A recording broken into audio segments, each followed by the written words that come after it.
Magandang umaga. Ah, guys, nandito tayo sa tawag nila Twin Lakes dito sa Dumaguete. Magandang lugar, guys. Ay nako. Ganda talaga siya. Tingnan mo yung yung bundok. Okay? So ipapasyal ko talaga kayo kasi ito talagang sadya natin dito. Mabuti na lang may nag-sponsor ng van para makapunta kami dito kasi ang layo sa syudad.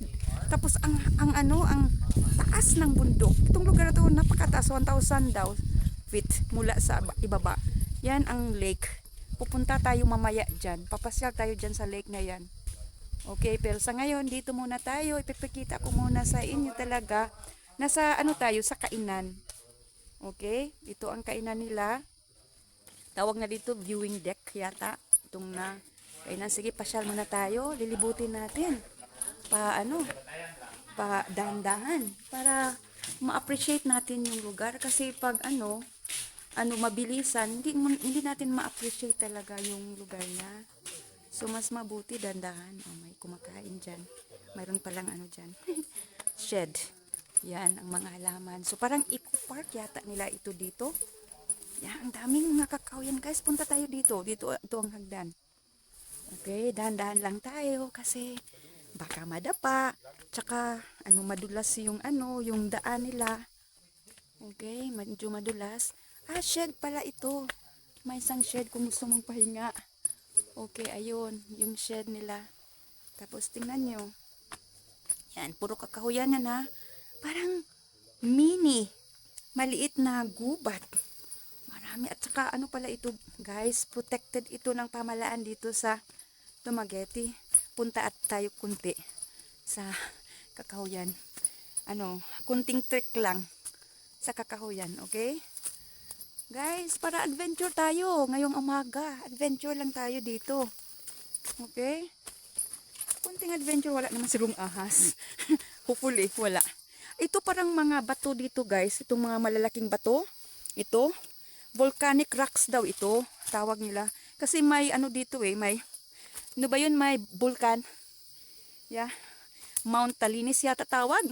Kasi Talinis Twin Lakes dito Itong tawag Twin Lakes. So ito palang volcanic rocks, buhay ito, lumalaki ito habang tumatagal. O yun, may nag-treating doon, no?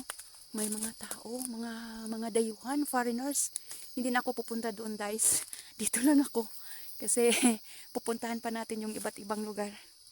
Okay? So, yun. Yan. Tsaka mayroon daw sari-saring mga hayop dito, mga ibon.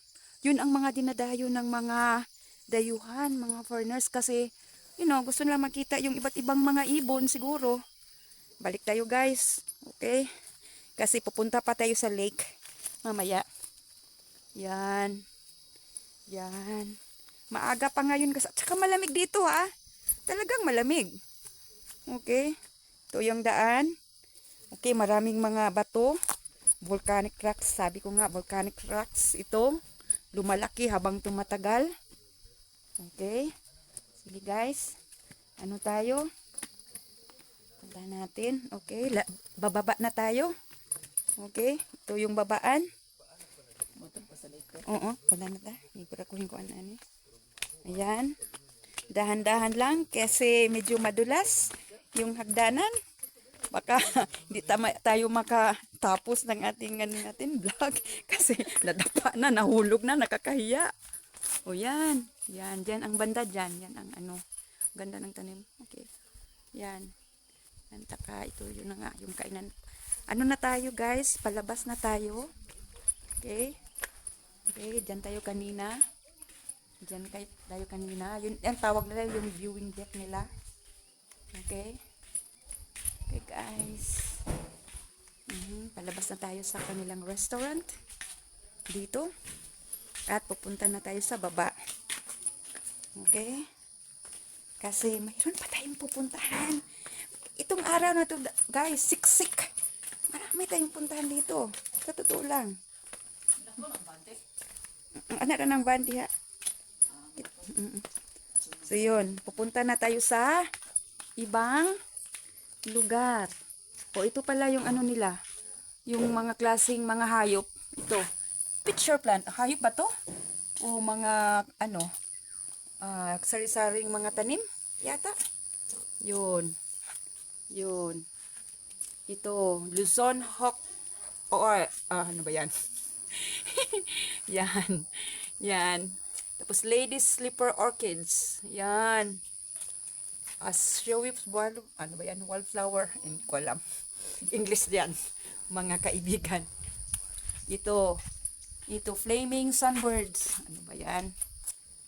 Yan. Ito ang mga klaseng mga hayop at ang mga tanim na, alam niyo na, makikita dito. Itong klaseng, ibon na to. Marami pala ito dito. Yan. So, guys, paalam muna ako ha, kasi pupunta tayo sa ibang lugar, okay? Sige, paalam sandali. At mag-subscribe kayo at i-hit yung notification bell para masundan ninyo ang bawat pasyal natin. Okay? Sige, paalam sa ngayon.